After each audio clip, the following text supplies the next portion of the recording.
Bonjour à tous, soyez bienvenus à notre paroisse invisible, traçons sur nous le signe de la croix, car c'est Dieu qui nous rassemble au nom du Père, du Fils et du Saint-Esprit. Amen.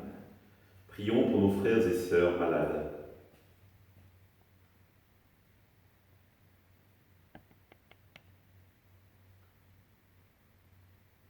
Prions pour les soignants et tous ceux qui œuvrent pour le bien commun.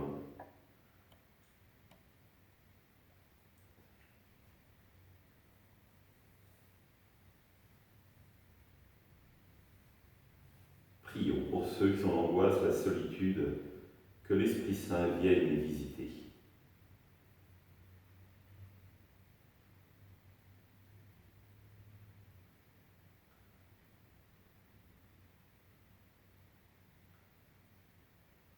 Pour manifester notre communion, je vais maintenant allumer cette bougie au cierge pascal.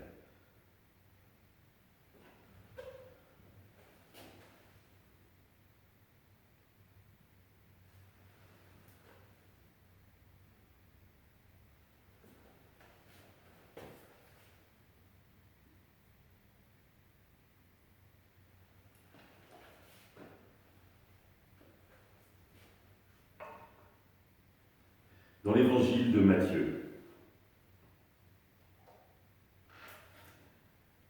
Vous donc écoutez ce que veut dire la parabole du semeur. Quand quelqu'un entend la parole du royaume sans la comprendre, le mauvais survient et s'empare de ce qui est semé en son cœur.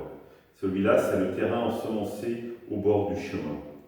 Celui qui a reçu la semence sur un sol pierreux, c'est celui qui entend la parole et qui la reçoit aussitôt avec joie. Mais il n'y a pas de racine en lui.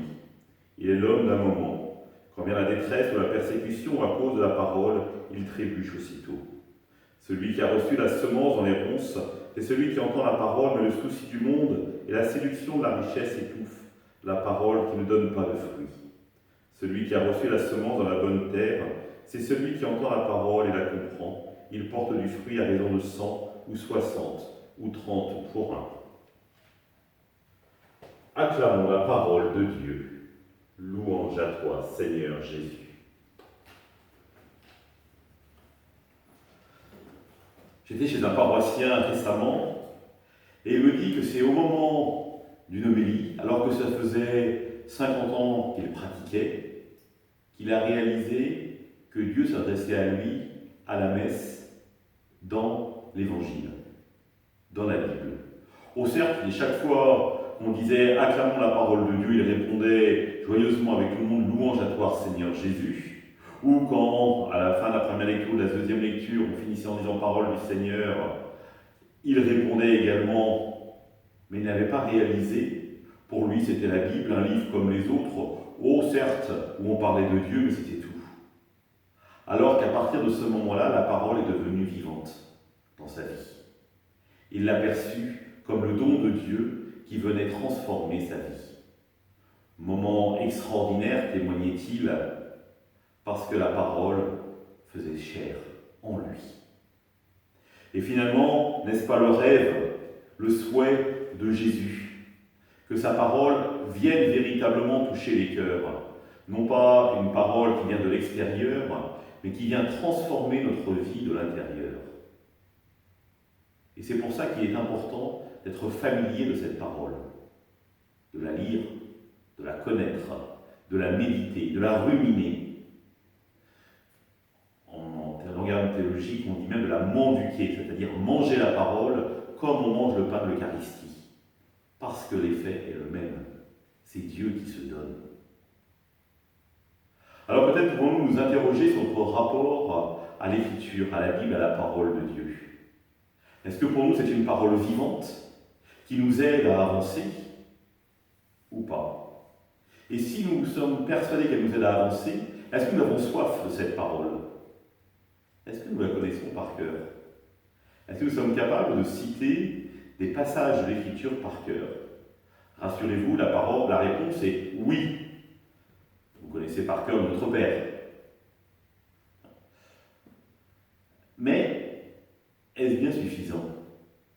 Si nous considérons que Dieu s'adresse à nous, quelle attention il porte en nous, et à un moment donné, est-ce que ce ne serait pas judicieux d'avoir un petit calepin à nos côtés, où nous notons la parole de Dieu, les paroles de Dieu qui nous marquent, qui viennent transformer notre vie. D'avoir ce petit abécédaire pour permettre finalement, dans les moments difficiles, nous avons du mal à rencontrer Dieu, de nous replonger dans ses paroles, pour qu'elles viennent véritablement nous habiter et qu'elles soient pour nous la rencontre de Dieu en profondeur. Ensemble, nous prions. Notre Père, qui es aux cieux, que ton nom soit sanctifié, que ton règne vienne, que ta volonté soit faite sur la terre comme au ciel. Donne-nous aujourd'hui notre pain de ce jour. Pardonne-nous nos offenses, comme nous pardonnons aussi à ceux qui nous ont offensés. Ne nous laisse pas entrer en tentation, mais délivre-nous du mal. Amen. Que le Seigneur nous bénisse, qu'il nous accompagne notre journée, nous garde dans la paix. Au nom du Père, du Fils et du Saint-Esprit.